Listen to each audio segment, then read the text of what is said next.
les agents doivent s'équiper au plus vite de masques afin de préserver leur voie respiratoire. Ces masques sont une véritable innovation qui permet aux agents de survivre en cas de présence de gaz mortels. Les hommes qui travaillent aujourd'hui dans les égouts effectuent encore certaines manœuvres que réalisaient leurs confrères il y a une centaine d'années. En revanche, leur équipement de protection s'est modernisé, car intervenir dans les égouts n'est pas sans risque. Dans le milieu obscur et confiné des égouts, le principal danger est invisible. Il arrive par endroits que les matières solides s'accumulent et se décomposent pour former des gaz potentiellement mortels. L'un des plus dangereux est l'hydrogène sulfuré, produit par la décomposition des matières organiques. Mais on retrouve également du monoxyde de carbone ou encore du méthane, un gaz très explosif. Avoir les bons réflexes en cas de présence de gaz est vital. Les professionnels amenés à travailler dans les égouts doivent parfaitement maîtriser leur matériel de protection. Pour cela, ils effectuent régulièrement des exercices de simulation. Un boîtier permet de détecter la présence d'un gaz anormal et déclenche alors une alarme. Pour se protéger de ce gaz potentiellement mortel, les agents doivent s'équiper au plus vite de masques afin de préserver leur voie respiratoire. Équipés avec leur masque autosauveteur, donc ils ont en gros 30 minutes d'autonomie théorique pour évacuer, donc ça leur laisse largement le temps de sortir d'un égout. Ces masques d'urgence contiennent une réserve d'oxygène comprimée dans un petit compartiment. Dès la mise en place du masque, l'oxygène est libéré et permet au porteur de commencer à respirer en circuit fermé, sans apport d'air extérieur et en toute sécurité. Ces masques sont une véritable innovation qui permet aux agents de survivre en cas de présence de gaz mortel. Matière en suspension, gaz, bactéries et champignons. Les dangers sont multiples. L'ennemi numéro 1 de l'égout, c'est les gaz qu'on peut rencontrer, les gaz et le risque bactériologique. Parce que vous imaginez bien que vous évoluez dans un grand tuyau où il y a des excréments, où il y a des choses vraiment, des immondices et des choses horribles. Et quand vous respirez ça, vous êtes en contact avec ça, voilà, c'est pour nous le plus grand risque. Ça reste un métier extrêmement difficile.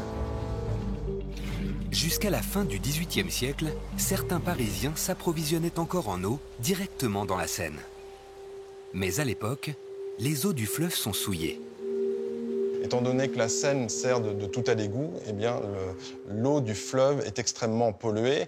Et Marivaux, dans le cadre d'un débat sur l'eau de la Seine, à la veille de la Révolution, aura cette phrase percutante mais juste: les Parisiens jettent leur pot de chambre dans leurs carafes. Si les Parisiens les plus désœuvrés se procurent de l'eau directement dans la Seine, d'autres plus aisés font appel à des porteurs d'eau qui prélèvent une eau souterraine de meilleure qualité dans des fontaines publiques. Mais l'eau disponible n'est pas suffisante pour répondre aux besoins des Parisiens. Au milieu du XIXe siècle, le préfet Haussmann a donc l'idée d'aller puiser de l'eau plus saine hors de la capitale. Eugène Belgrand, alors en charge de la création du réseau d'égouts, a aussi pour mission d'acheminer cette eau potable au cœur de Paris. Pour ce faire, il va imaginer un réseau tentaculaire et entièrement connecté. L'ingénieur identifie d'abord plusieurs sources d'eau dans un rayon de 150 km autour de la ville. Mais une fois ces eaux souterraines puisées, encore faut-il les transporter jusqu'à Paris. En s'inspirant des Romains, Belgrand fait construire un vaste réseau d'aqueducs permettant d'acheminer l'eau sur de très longues distances. Dans ces structures hors normes, l'eau suit la pente naturelle qui la mène jusqu'au creux du bassin parisien. Elle s'écoule ainsi par simple gravité, depuis sa source jusqu'aux portes de la capitale. L'œuvre accomplie par Belgrand et ses successeurs est remarquable. Au total, 470 km d'aqueducs sont construits. Aujourd'hui, les ouvrages transportent l'eau prélevée dans une centaine de points de captage tout autour de Paris. Ensuite, l'eau potable est acheminée au domicile des Parisiens en empruntant près de 2000 km de canalisation installée dans le réseau d'égouts. L'eau est le bien de consommation le plus surveillé de France. À Paris, elle fait l'objet de plus d'1 million de mesures de contrôle par an. Et ce, tout au long de son trajet, bien avant son arrivée dans les égouts. Tout est fait pour assurer à l'eau une qualité irréprochable. Car avant d'être acheminée via les égouts pour arriver au domicile des Parisiens, l'eau subit une batterie de traitement. Comme ici, dans l'usine de potabilisation de l'Haÿ-les-Roses, au sud de Paris. La gigantesque installation recueille les eaux souterraines en provenance de la région de Sens. Cette usine ultramoderne produit chaque jour 110 000 mètres cubes d'eau, soit environ 1/5 des besoins de la capitale en eau potable. À son arrivée, l'eau paraît claire. Elle est pourtant chargée de nombreuses substances invisibles à l'œil nu, mais potentiellement dangereuses pour la santé. On a déjà une eau claire, mais elle n'est pas suffisamment limpide pour être considérée comme potable. Elle va contenir en fait des matériaux, des minéraux des sols, mais également des bactéries, des parasites. Ce sont ces éléments-là qu'on va chercher à éliminer sur l'étape de traitement, en plus de l'élimination aussi des pesticides. La première étape du traitement consiste à faire passer l'eau dans d'immenses bassins chargés de poudre de charbon.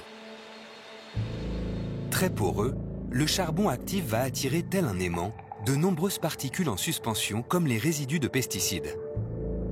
L'eau est ensuite débarrassée de ces substances par décantation. Puis elle est aspirée pour être envoyée vers la deuxième phase de dépollution.